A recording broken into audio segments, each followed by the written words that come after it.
What's up, guys? Time to show off the newest build. This one's a little different than any one that you've seen before. This is a fully loomed Cerakote build, built to Mr. Hughes' spec.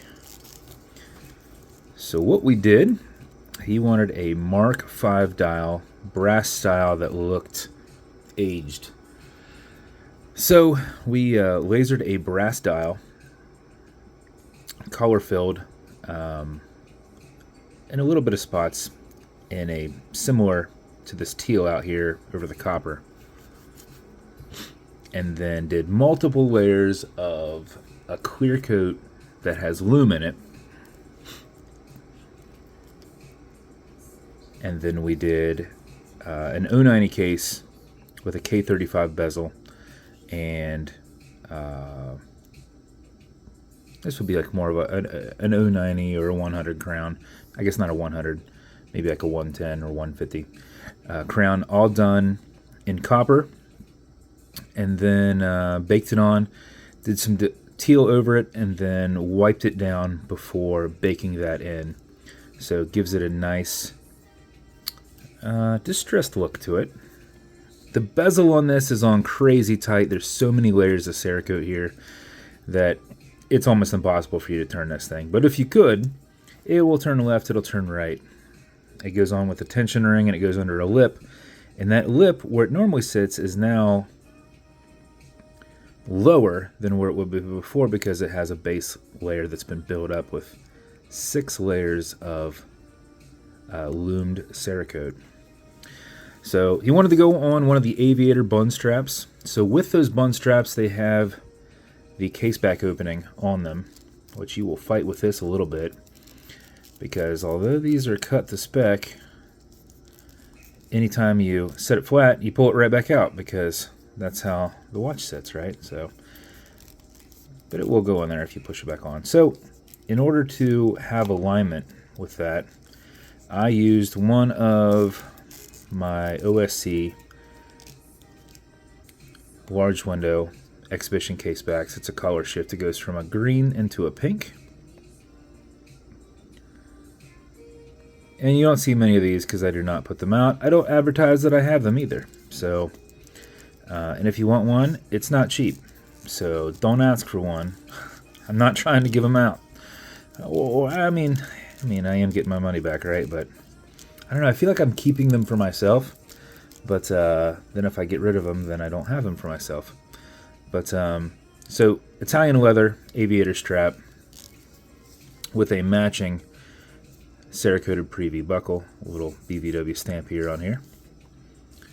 And as you can see, you got assigned a little rotor in here. Stainless steel movement holder is inside there as well. And then I did a couple extra things for you on this watch. If you plan to take the bund off, which it's removable, you'll just slide this part out. Pretty simple. You'll remove your buckle on this end. It's just a spring-loaded buckle. Take that part off, take this off, and slide it out on that end. But now this might sit up on your wrist a little bit taller. So if that's the case, you can swap this case back out for a matching milled and cerakoted case back. On top of that, if for some reason, so I took these off here because the bund doesn't want to align with them, with it on. But these have quick disconnects on them. But these are lug extensions.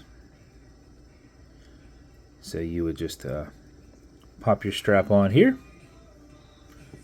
Then you'd use your quick disconnect piece to go in here and tie it in there. Now that will both lengthen the strap and it kind of makes the strap look cool. So instead of it being tucked up under here, it actually kind of hangs down slightly and you've got your little pieces kind of hanging on like that, which is a cool look to it.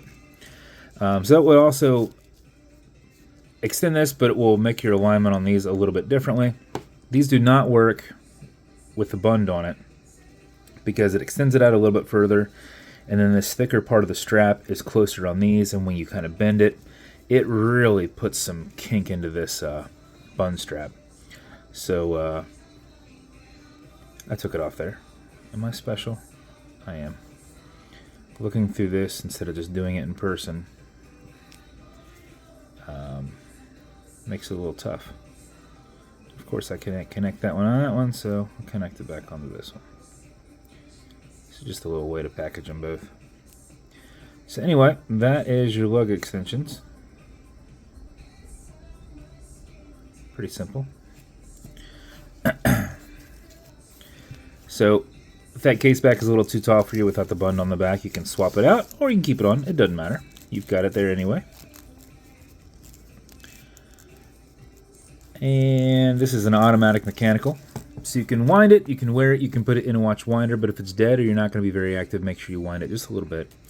And how you do that is you back the crown off the threads until you hear it and feel it clicking. At that point you can wind. And a wind is a turn away from you. Turning it towards you doesn't do anything, but it's a lot easier to keep your finger spacing and just go back and forth. If you do this for 4 or 5 seconds before you put it on, even if you're not very active, that mixed with your rotor movement should keep your time throughout the day. But if you're going to be at a desk or driving for a long period of time, just wind it up a little bit longer. Add another 10 seconds to this. You'll max out your 31-hour power reserve on it. You cannot overwind it, so don't worry about that. You can wind it all day if you want. When you're happy with your winding, you can now set your time. You'll pull it to the one and only click, and now you can set your time. It does not have a hacking movement, so it's going to keep going on you. You'll also notice you've got a wobble crown. This deflects lateral pressure from going into the stem and into the movement, so when you're pushing and prying on it, you're not putting any adverse pressure on or anything. It is a cool thing, not a broken thing. Okay, Google, what time is it? It's 3:15 p.m. And as you can see, I put solid black hands in there so that you can tell the time a little bit better because, as I mentioned, this is a full lume case. Now, I don't know how well it reacts with sun because it's gloomy and dark out, and I built it yesterday and I didn't test any of that out. But this is a full lume dial multi cerakoted case.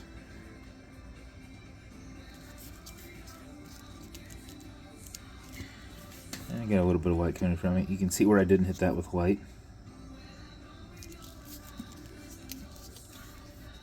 And then there's your case. Anchor engraved crown.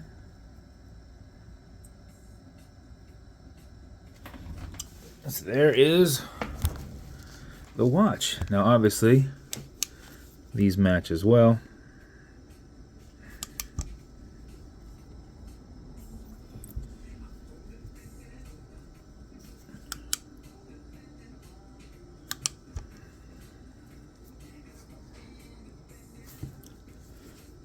Doesn't did I not hit this first one with a lume? Maybe I didn't.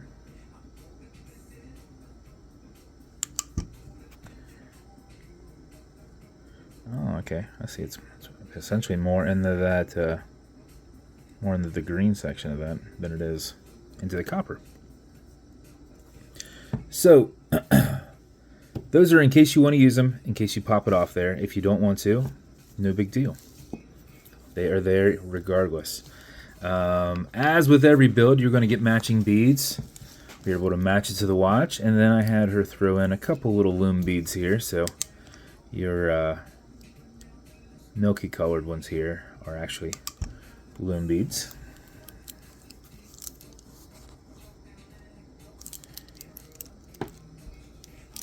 So that's your build, sir. As with every build, it's going to come in a cool box. I had one that almost matched because I've done watches with a Mark V diver on it before that had the numbers going around them. And I happen to have one of these left, so I thought it'd be better than just having a BBW on top. We would get you a Mark V helmet box. This will come with watch cleaner. This is good on all glass and metal parts. So everything here in the center, non-streaking, non-toxic, non-residue, as well as a microfiber. This foamer, a little bit will go a long way with it. You also have some leather conditioner. This will keep this strap perfectly soft. If you ever feel that's not as soft, apply it on the front and back using a rag or a washcloth. Don't use one of your microfibers. Let it soak in, and it should be a lot more pliable. And then lastly, you're going to get some fine scratch remover. This is Novus 2 from Amazon, just repackaged. It's like Polywatch. It's for your acrylic flexible glass. If you, because you can scratch it. If you do, put a tiny bit of this on it and buff it out using your color matching included microfiber. The scratches up and down go left and right, and then buff it out. If you scratch the Cerakote, though, that's a different thing. There is so many layers, though, so even if you scratch it, you should still just be at another layer, because we had to do 6 layers of just your lume. And then you've got your base black, you have your base copper, and your teal is over top of the copper, so depending on where you would scratch it, you might have an extra layer on there from that too. So that is your build, sir. Hope you love it. This is the first time I've done one like this. If you were looking for a watch like this, most of the full Cerakote builds on stainless steel are a 650 build. That lume powder is a lot more expensive. It's an add-on, adds up to $100 more. And then on top of that, I've got to fight through these a little bit, just getting the bezels on. And like this bezel, it'll turn. If you want it to really turn, you put some gun oil on it and like kind of work on it a little bit.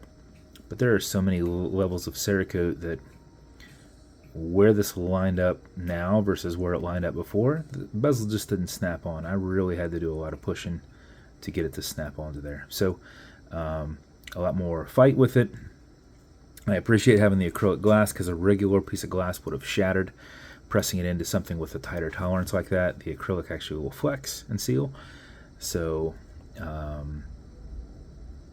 it is tougher to do. So if you're looking for a watch similar to a full lume, we can do band and everything too. I'm working on one now. I can't really show it off because I'm waiting on a bezel insert.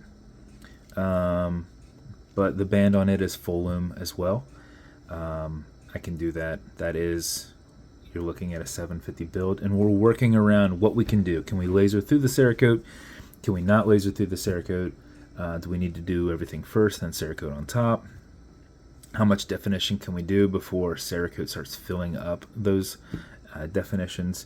So it is definitely a work in progress, but this came out awesome. I think it looks great.